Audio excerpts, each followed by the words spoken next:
दोस्तों, एक जगह पर एक बिल्डिंग का काम चल रहा था। उसी समय एक व्यक्ति वहां से बाहर निकलता है और पास ही गन्ने का रस बेच रही एक महिला के पास जाता है। वह व्यक्ति महिला से कहता है, हमारे साहब ने सभी मजदूरों को रस पिलाने का आदेश दिया है, तुम अपने ठेले को अंदर ले चलो और वहीं सबको रस पिला दो।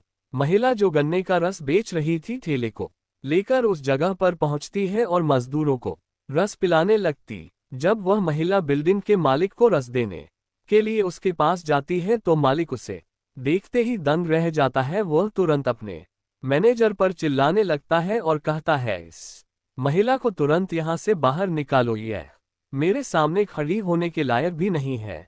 ये सुनकर मैनेजर और वहां काम कर रहे सभी मजदूर हैरान हो जाते हैं। सब सोचने लगते हैं कि आखिर इस महिला ने ऐसा क्या किया होगा जो मालिक इतना गुस्सा हो गया, क्योंकि उस मालिक को इससे पहले कभी इतना क्रोध करते हुए किसी ने नहीं देखा था। क्या वजह थी कि वह मालिक इस गरीब महिला पर इतनी जोर से चिल्ला उठा? पूरी सच्चाई जानने के लिए वीडियो को अंत तक देखें। ये कहानी शुरू होती है कोलकाता के पास एक गांव से, जहां एक लड़का रहता है जिसका नाम रवि है। रवि अपने परिवार में सबसे छोटा भाई है। उसके 3 बड़े भाई हैं जिनमें से सभी की शादी हो चुकी है। रवि एक कॉलेज में पढ़ाई कर रहा। रवि नाम का एक लड़का पढ़ता था जो बहुत ही मेहनती और सपने देखने वाला था। उसी कॉलेज में सुहानी नाम की एक लड़की भी पढ़ती थी। एक दिन उनकी नजरें मिली और धीरे धीरे दोनों एक दूसरे से प्यार करने लगे। प्यार गहराने के बाद दोनों ने अपने अपने परिवारों को इस बारे में बताया। परिवार वाले इस रिश्ते के लिए राजी हो गए और उनकी शादी करवा दी। इस तरह उनकी लव मैरिज अरेंज मैरिज में बदल गई और दोनों ने एक एक नए जीवन की शुरुआत की। रवि के परिवार में नौकरी करने का चलन नहीं था। उसके बड़े भाइयों ने अपने अपने व्यवसाय खड़े कर रखे थे और जीवन में काफी सफल थे। शादी के बाद रवि के पिता ने उसे सलाह दी, बेटा अब जब तेरी शादी हो गई है तो तुझे भी अपना बिजनेस शुरू करना चाहिए। रवि ने इस बात को मान लिया। उसके पिता ने रवि को कुछ पैसे दिए और कोलकाता जाकर अपना कारोबार शुरू करने को कहा। रवि अपनी पत्नी सुहानी के साथ कोलकाता पहुंचा। वहां किराए पर एक दुकान और एक घर लिया। उसने अपनी दुकान में सामान भर लिया और दिन रात मेहनत करने लगा। रवि सुबह से शाम तक अपनी दुकान पर काम करता ताकि उसका धंधा चल सके और वह समाज में अपनी पहचान बना सके। उसका सपना था कि वह बहुत सारा पैसा कमाए और अपने परिवार के साथ जीवन को बेहतर बनाए। रवि ने कोलकाता में अपना व्यवसाय शुरू किया और अपनी पत्नी सुहानी के साथ साथ एक नए जीवन की शुरुआत की। उसका सपना था कि वह बहुत पैसा कमाए और इतना अमीर बने कि उसकी पत्नी को कभी किसी चीज की कमी महसूस ना हो। शुरुआत में सब कुछ ठीक चल रहा था। रवि ने पूरी मेहनत से काम किया और उनकी जिंदगी में कोई परेशानी नहीं थी। लेकिन धीरे धीरे सुहानी को रवि से कई शिकायतें होने लगी। वह अक्सर छोटी छोटी बातों पर नाराज हो जाती और रवि से झगड़ा करने लगती। रवि ने जब ये देखा तो उसने सुहानी को प्यार से समझाने की कोशिश की। उसने कहा, मैं जो दिन रात मेहनत करता हूँ वह किसके लिए है? तुम्हारे और हमारे भविष्य के लिए ही तो है। अगर मैं अभी कड़ी मेहनत करूं तो आने वाले समय में हमारी जिंदगी बहुत आसान और खुशहाल होगी। हमें किसी भी चीज की कमी नहीं होगी। लेकिन सुहानी के व्यवहार में कोई बदलाव नहीं आया। वह छोटी छोटी बातों को लेकर चिड़चिड़ी रहती और रवि से बहस करती। इस वजह से रवि बहुत परेशान रहने लगा। वह सोचने लगा कि आखिर ऐसा क्या हो रहा है जो उसकी पत्नी इतनी चिड़चिड़ी और गुस्सैल होती जा रही है। रवि दिन रात इसी बात को लेकर चिंतित रहता, लेकिन फिर भी उसने अपनी मेहनत में कोई कमी नहीं आने दी। वह बस ये सोचता रहा कि किसी तरह से वह सुहानी को खुश कर सके और उनकी जिंदगी पहले की तरह सामान्य हो जाए। लेकिन शुरुआत में रवि को लगता था कि सुहानी नई जगह पर अकेली है, शायद इसीलिए वह चिड़चिड़ी हो रही है। लेकिन जैसे जैसे समय बीता सुहानी के व्यवहार में सुधार होने के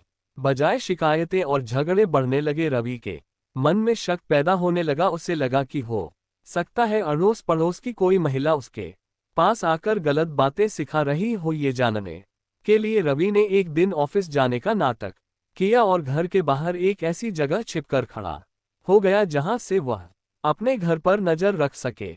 उसने सोचा कि अगर कोई महिला या कोई और उसकी पत्नी से मिलने आता है तो वह सच्चाई जान सकेगा। कुछ समय बाद रवि ने देखा कि जिस मकान में वह अपनी पत्नी के साथ किराए पर रह रहा था, उसका मकान मालिक का जवान बेटा उनके घर में घुस गया। ये देखकर रवि हैरान रह गया। वह सोचने लगा कि उसकी पत्नी, जिसने उससे प्यार और भरोसे के साथ शादी की थी, अब क्या कर रही है। रवि के दिमाग में तमाम सवाल और शक उमड़ने लगे। कुछ देर बाद रवि ने हिम्मत जुटाई और सीधे अपने घर के अंदर चला गया। अंदर जाकर उसने देखा कि उसकी पत्नी सुहानी और मकान मालिक का बेटा सोफे पर बैठकर बातें कर रहे थे। सुहानी ने उनके लिए चाय नाश्ता तैयार कर रखा था। जैसे ही सुहानी ने रवि को देखा, वह पहले तो घबरा गई, लेकिन तुरंत ही उसने खुद को संभालते हुए कहा, देखो यह मकान मालिक का बेटा है, ये सिर्फ मदद के लिए आया था, इसमें गलत समझने की कोई बात नहीं है। रवि यह सब सुनकर और भी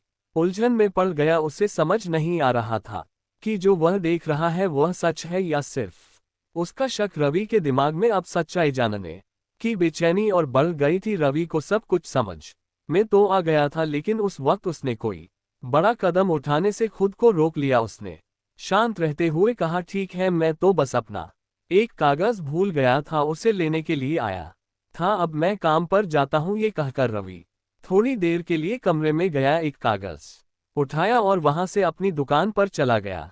शाम को जब रवि घर लौटा तो उसने सुहानी को प्यार से समझाने की कोशिश की। उसने कहा, देखो जो कुछ भी तुम कर रही हो वह सही नहीं है। मैंने तुम्हें उस वक्त कुछ नहीं कहा क्योंकि दूसरों के सामने तुम्हें डांटना ठीक नहीं था, लेकिन अगर ऐसा ही चलता रहा तो मैं तुम्हारा साथ नहीं दे पाऊंगा। सुहानी ये सुनते ही भड़क गई और गुस्से में बोली, तुम कहना क्या चाहते हो? तुम मेरे कैरेक्टर पर शक कर रहे हो? ये तो हद हो गई। रवि ने फिर भी संयम से काम लिया और उसे समझाने लगा, मैं तुम्हारे कैरेक्टर पर शक ना करूं तो और क्या करूं? तुम खुद बताओ कि दिन के समय मकान मालिक का जवान बेटा तुम्हारे पास क्यों आता है? अगर कोई और ये देखेगा या सुनेगा तो क्या वह भी यही नहीं सोचेगा कि कुछ गलत हो रहा है? जैसे ही रवि ने यह बात कही, सुहानी एकदम से गुस्से में आ गई। उसने बिना कुछ बोले अपना सामान पैक करना शुरू कर दिया। रवि को यह देखकर दुख हुआ, लेकिन उसने महसूस किया कि बात अब बहुत आगे बढ़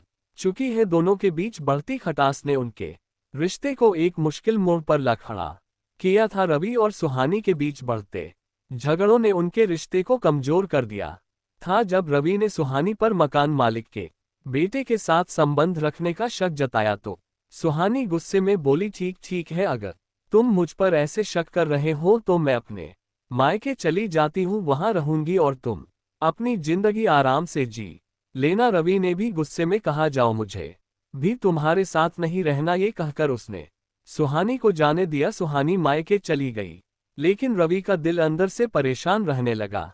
कुछ दिन बाद रवि को अपनी बातों पर पछतावा होने लगा। उसने सोचा, शायद मुझसे गलती हो गई, हो सकता है मैंने कुछ गलत समझ लिया हो, मुझे सुहानी को घर वापस लाना चाहिए। ये सोचकर रवि एक दिन बिना किसी को बताए सीधा सुहानी के मायके पहुंच गया। जब रवि वहां पहुंचा तो उसने देखा कि मकान मालिक का बेटा वहीं बैठा हुआ था। ये देखकर वह हैरान और गुस्से में भर गया। सुहानी ने रवि को घर के अंदर आते हुए देख लिया और उसे रोकने की कोशिश की, लेकिन रवि ने उसकी एक बात नहीं सुनी। वह बिना कुछ कहे उल्टे पैर वापस चला गया। अब रवि के मन में शक और भी गहरा हो गया था। उसने सोचा, अगर कुछ गलत नहीं है तो ये लड़का हर बार क्यों मौजूद रहता है, चाहे वह हमारे घर हो या सुहानी के मायके।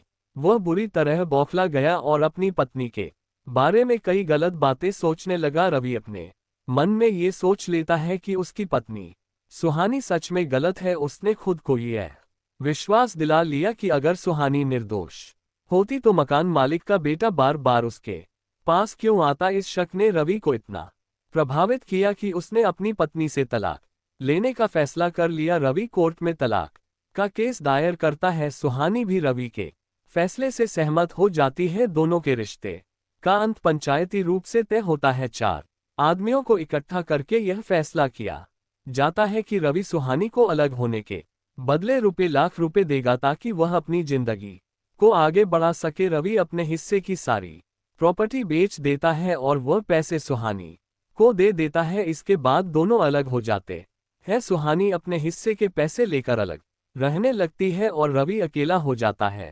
अलगाव के बाद रवि की जिंदगी में अकेलापन और संघर्ष शुरू हो जाता है, लेकिन उसने हार नहीं मानी। उसने दूसरों की दुकानों पर काम करना शुरू किया और धीरे धीरे कुछ पैसे बचाए। इन बचाए हुए पैसों से उसने एक छोटा सा रोजगार शुरू किया। रवि की मेहनत और लगन ने उसे 10 साल में एक बड़ा व्यापारी बना दिया। सूरत में रहकर उसने अपनी जिंदगी को नए मुकाम तक पहुंचाया। अलग अलग शहरों में उसके शॉपिंग मॉल्स खुल चुके थे और उसका नाम देश भर में मशहूर हो चुका था। लेकिन उसकी नज़र अब अपने पुराने शहर कोलकाता पर पड़ी। रवि ने सोचा, कोलकाता मेरा अपना शहर है, वहां भी मेरा एक शॉपिंग मॉल होना चाहिए।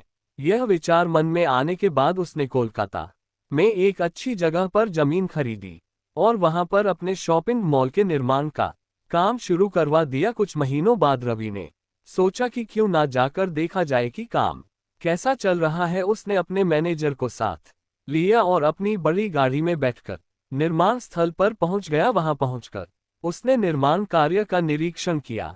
दोपहर का समय था, मजदूर धूप में पसीना बहाकर काम कर रहे थे। उन्हें देखकर रवि को अपने शुरुआती दिन याद आ गए। उसने सोचा, मैंने भी कभी इसी तरह मेहनत करके अपने जीवन की शुरुआत की थी। मजदूरों की हालत देखकर रवि भावुक हो गया। उसने अपने मैनेजर से कहा, जाओ बाहर किसी जूस वाले को देखो और सभी मजदूरों के लिए जूस लाओ, इन्हें थोड़ा आराम मिलेगा। मैनेजर ने तुरंत मालिक की आज्ञा का पालन किया और वहां से बाहर की तरफ निकलता है तो बाहर निकलने के थोड़ी ही दूर बाद उसे एक महिला दिखाई देती है जो कि एक ठेले पर गन्ने का जूस बेच रही थी। खुद हाथ से जूस बनाती उस मशीन को चलाकर और उसके बाद जो जूस निकल आता है उस जूस को बेचकर कुछ पैसे कमा रही थी। इसके बाद जो मैनेजर होता है वह उस महिला के पास जाता है और उससे कहता है कि देखो, हमारे साहब आए हुए हैं और यहाँ पर इस बिल्डिंग के अंदर जितने भी वर्कर काम कर रहे हैं उन सभी वर्करों को जूस पिलाना है। तो तुम ऐसा करो, अपना ठेला लेकर वहीं पर आ जाओ और वहीं पर सभी को जूस पिला दो। इसके बाद जो महिला होती है वह भी एकदम से खुश हो जाती है, क्योंकि यहाँ पर ढेर सारे जूस की उसकी बिक्री हो जाएगी और उस बिक्री के बाद उसे अच्छा खासा मुनाफा हो जाएगा। तो वह अपने ठेले को लेकर उस निर्माणाधीन बिल्डिंग के पास आ जाती है और वहां पर जूस निकाल कर सभी को जूस पिलाने लगती है। वर्करों को जूस पिलाने के बाद वह एक गिलास में जूस लेकर वहां के मालिक की तरफ बढ़ने लगती है। मालिक जो दूसरी तरफ मुंह करके ठेकेदार से कुछ बात कर रहा था। जैसे ही महिला वहां पहुंचती है उसे कहने लगती है, साहब ये लो जूस। अब जैसे ही रवि इस आवाज को सुनता है तो यह आवाज उसे जानी पहचानी लगती है। इसके बाद रवि पीछे की तरफ मुड़ता है और जैसे ही उस महिला को देखता है वह एकदम चिल्लाने लगता है। अपने मैनेजर को धमकाते हुए अपने पास बुलाता है और कहता है, इसे यहाँ से बाहर निकालो, इसे तुम यहाँ पर क्यों लेकर आए हो। अब जो मजदूर और जो भी व्यक्ति वहां पर थे वे सभी रवि के इस व्यवहार को देखकर बड़े हैरान हो जाते हैं, क्योंकि आज तक उन्होंने रवि को इस तरह से गुस्सा करते हुए नहीं देखा था। वह हमेशा बड़े ही प्यार से लोगों से बात करता था और उसका व्यवहार बहुत ही अच्छा रहता था। इधर वह महिला जो जूस बेच रही थी वह रवि की तरफ देखकर फूट कर रोने लगती है और सहमी सी वहां से वापस जाने लगती है। इसके बाद मैनेजर उसे बाहर निकालने लगता है और उसके पैसे देकर उसे ने के लिए कह देता है। अब तभी वह महिला अपने आंखों के आंसुओं को पोंछ है और वहीं गेट के बाहर जाकर खड़ी हो जाती है। वहां खड़ी होने के बाद मैनेजर उससे कहता है, आप यहां से चली जाओ, मालिक बहुत ही ज्यादा गर्म है, ना जाने आपको देखकर उन्हें क्या हो गया है। इसके बाद वह महिला कहने लगती है, आप ऐसा करना, अपने मालिक से कह देना कि एक बार वह महिला आपसे बात करना चाहती है और उसके बाद मैं यहां से चली जाऊंगी। तो मैनेजर कहने लगता है, आप क्यों बात करना चाहती हो, क्या आप मेरे मालिक को जानती हो। इस पर वह महिला कह देती है, हाँ मैं रवि को जानती हूँ, यह मेरे तलाकशुदा पति हैं। काफी दिनों पहले हमारा तलाक हो गया था और शायद इसी वजह से आज यह मुझ पर इतनी बुरी तरह से चिल्लाए हैं। अब ये बात सुनकर मैनेजर भी समझ जाता है कि उनके मालिक रवि इतनी तेजी से क्यों गुस्से में आए। इसके बाद वह कहता है, ठीक है आप यहीं पर वेट कीजिए, मैं भी मालिक से पूछकर आता हूँ। इसके बाद मैनेजर रवि के पास जाता है और कहता है, साहब वह जूस बेचने वाली महिला आपसे बात करना चाहती है। वह कह रही है कि एक बार बस मालिक से बात करवा दो और फिर मैं यहाँ से चली जाऊंगी, वरना मैं यहाँ से हिलने वाली भी नहीं हूँ। अब इस बात को सुनकर रवि कुछ देर तक सोच विचार करता है। उसके दिमाग में सवाल घूम रहे थे, अगर मेरी पत्नी उस मकान मालिक के बेटे के साथ अवैध संबंधों में थी तो आज उसकी ये हालत ऐसी कैसे हो गई, और जो पैसे मैंने उसे दिए थे वे कहाँ खर्च हो गए। थोड़ी देर बाद वह मैनेजर से कहता है, ठीक है उसे बुला लाओ, मैं उससे बात करूंगा। मैनेजर महिला को बुला लाता है और रवि उसे एकांत में बात करने के लिए कहता है। दोस्तों, जैसे ही सपना महिला अपने पूर्व पति रवि को देखती है उसकी आंखों में आंसू आ जाते हैं, लेकिन फिर भी वह खुद को संभालते हुए उसका हालचाल पूछने लगती है। रवि उससे कहता है, मैं तो ठीक हूँ, तुम सुनाओ तुम कैसी हो, तुम्हारी जिंदगी खुश तो है ना। सपना धीमी आवाज में कहने लगती है, मेरी हालत बहुत खराब है और इस हाल में मैं तुम्हारे बच्चे को भी नहीं पाल सकती है। सुनकर रवि चौंक जाता है, क्योंकि उसे अब तक ये पता नहीं था कि उसका कोई बच्चा भी है। वह सपना से पूछने लगता है, क्या मेरा बच्चा? तुम मजाक तो नहीं कर रही हो? अगर मेरा कोई बच्चा होता तो तुम मुझे पहले ही बता देती। सपना आंसू पोंछ हुए कहती है, तुम्हें किस मुंह से बताती, हमारा तलाक हो चुका था। जब तलाक के बाद मुझे पता चला कि मैं प्रेग्नेंट हूं और तुम्हारे बच्चे की मां बनने वाली हूं तो मैंने उचित नहीं समझा तुम्हें बताना, क्योंकि अगर मैं बताती तो लोग तरह तरह की बातें करते कि पैसों के लिए ये सब कर रही हूं और इसी वजह से मुझसे शादी की है। वैसे भी तुमने तलाक की रकम के लिए मुझे ढेर सारे पैसे दे दिए थे, तो पैसों की मुझे कोई भी दिक्कत नहीं थी। रवि गहरी सांस लेते हुए कहता है, मैं कैसे मान लूं कि वह मेरा ही बच्चा है। सपना शांत लेकिन दृढ़ आवाज में जवाब देती है, चाहे इसके लिए तुम डीएनए टेस्ट करवा लो, मुझे कोई आपत्ति नहीं है, वह तुम्हारा ही बच्चा है। ये सुनकर रवि के दिमाग में और भी सवाल उमड़ने लगते हैं। वह थोड़ी देर चुप रहता है, फिर पूछता है, ठीक है बच्चे का तो देखा जाएगा, लेकिन ये बताओ कि मैंने जो तलाक के वक्त तुम्हें पैसे दिए थे वह सारे पैसे कहाँ खर्च कर दिए। सपना थोड़ी उदासी के साथ कहने लगती है, वह सारे पैसे उस मकान मालिक के बेटे ने खर्च करवा दिए जिसे तुम मेरे घर पर बैठा देखकर वहां से भाग आए थे। सहानी ने गहरी सांस लेते हुए कहा, और तुमने मुझे तलाक दे दिया था? तो रवि उससे पूछने लगा, वह कैसे? सुहानी ने जवाब दिया, उसका यही प्लान था। शुरुआत में वह मुझसे चिकनी चुपड़ी बातें करता था, कहता था, भाभी जी आप बहुत खूबसूरत हो। धीरे धीरे उसने मुझे प्रभावित करना शुरू कर दिया। मैं तनाव में आ गई और हम दोनों के बीच लड़ाई होने लगी, लेकिन जैसा तुमने हमारे बारे में सोचा वैसा कुछ भी नहीं था। तुमने मुझ पर बिल्कुल भी विश्वास नहीं किया, इसी वजह से मैंने भी गुस्से में आकर तुम्हें तलाक दे दिया। चुपचाप सुन रहा था जब सुहानी ने आगे कहा, तलाक के बाद उस लड़के ने मुझसे कहा कि मेरे पास एक अच्छा बिजनेस आइडिया है और तुम्हारे पैसे लगाकर वह हमें अमीर बना देगा। मैं उस पर भरोसा कर बैठी और अपने सारे पैसे उसके बताए बिजनेस में लगा दिए, लेकिन वह बिजनेस पूरी तरह से डूब गया। जब मेरे सारे पैसे खत्म हो गए तब मुझे उसकी असलियत का पता चला। वह मेरा सच्चा दोस्त नहीं था, वह मेरा गलत फायदा उठाना चाहता था। सुहानी ने गुस्से और बेबसी में कहा, मैंने उसे धमकाया और अपनी जिंदगी से निकाल दिया। अब मैं शहर के अंदर किराए का मकान लेकर रह रही हूँ, वहीं अपने बच्चे को रखती हूँ और दिन भर गन्ने का जूस बेचकर या छोटे मोटे काम करके अपना गुजारा करती हूँ। लेकिन इस हाल में मैं हमारे बच्चे को वह भविष्य नहीं दे सकती जिसका वह हकदार है। उसकी आंखों में आंसू थे लेकिन आवाज में दृढ़ता। इसलिए मैं चाहती हूँ कि तुम उसे अपने पास रख लो, उसे एक अच्छा भविष्य दो। मैं यह नहीं कह रही कि तुम मुझे भी अपने पास रखो, मैं जैसे तैसे अपना जीवन बिता लूंगी, लेकिन अपने बच्चे की तरफ देखो और उसे अपने पास रख लो। रवि ने सुहानी की बातें सुनी, लेकिन उसे यकीन नहीं हो रहा था। फिर वह सुहानी से कहता है, ठीक है ऐसा करो, तुम मुझे अपना नंबर दे दो और मैं बाद में तुम्हें इस बारे में बता दूंगा। सुहानी अपना फोन नंबर रवि को दे देती है और फिर अपने गन्ने के जूस की ठेली लेकर चली जाती है। रवि की नजरों में सुहानी की हालत देखकर उसे यह बिल्कुल नहीं लगा कि वह झूठ बोल रही है, लेकिन जो कुछ उसने अपनी आंखों से देखा था वह बातें उसकी आंखों के सामने बार बार आ रही थी। इसके बाद रवि ने अपनी पत्नी की बातों का सत्यापन करने का फैसला किया। वह उस जगह जाता है जहां वह मकान मालिक का बेटा रहता था और उसके कुछ साथियों से पैसे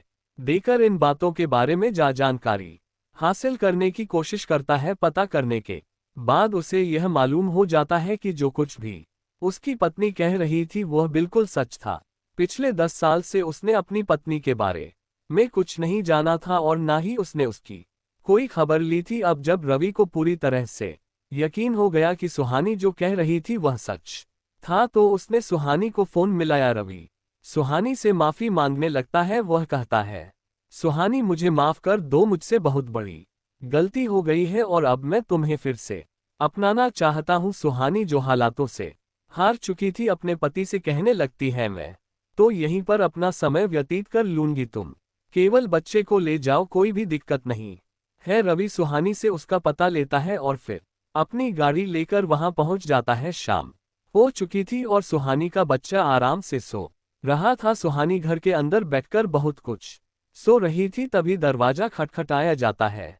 सुहानी उठकर दरवाजा खोलती है। दरवाजा खोलते ही रवि उस कमरे के अंदर घुसता है। कमरे की हालत देखकर वह परेशान हो जाता है क्योंकि वह कमरा ज्यादा बड़ा नहीं था। कमरे में उसका बच्चा सो रहा था और सुहानी उसी कमरे में रहती थी। रवि वहां जाकर सुहानी से माफी मांगने लगता है। वह कहता है, सुहानी जो कुछ भी हुआ उसे मेरी गलती समझकर माफ कर दो, अब मेरे साथ रहने लग। आगे से मैं तुम्हें किसी भी तरह की शिकायत का मौका नहीं दूंगा। मेरे पास अब ढेर सारा पैसा है, कोई भी दिक्कत नहीं है, हम लोग हंसी खुशी अपना जीवन व्यतीत करेंगे। सुहानी थोड़ी देर तक मना करती है लेकिन फिर वह भी मान जाती है क्योंकि उसके पास और कोई विकल्प नहीं था। रवि सुहानी और उनके बच्चे को अपने साथ ले आता है। जैसे ही बच्चा अपने पिता को देखता है वह खुशी से झूम उठता है। अब सुहानी और रवि एक नई जिंदगी की शुरुआत करते हैं और दोनों खुशी खुशी अपना जीवन जीते हैं। जब लोगों को इनकी कहानी के बारे में पता चलता है तो वे भी हैरान हो जाते हैं। रवि खुद को बार बार कोसता है उन 10 सालों के लिए जब वह अपनी पत्नी के बारे में कोई जानकारी नहीं ले सका और दोनों एक दूसरे से अलग हो गए थे। तो दोस्तों, ये थी आज की कहानी। आप इस कहानी के बारे में क्या कहना चाहते हैं? अपनी राय कमेंट सेक्शन में लिख सकते हैं और अगर वीडियो अच्छी लगी हो तो लाइक करें और चैनल को सब्सक्राइब जरूर करें ताकि हमें आपको और अच्छे वीडियो देने का हौसला मिले। इस कहानी को सुनाने का उद्देश्य किसी को परेशान करना नहीं है, बल्कि यह कहानी आपको इसलिए सुनाई जाती है ताकि आप लोग इन कहानियों में से कुछ ना कुछ सीख सके और अपने जीवन में उस चीज को अप्लाई कर सके। इस तरह की कहानियां हमें जीवन के सच्चे पहलुओं से अवगत कराती हैं, जैसे रिश्तों की अहमियत,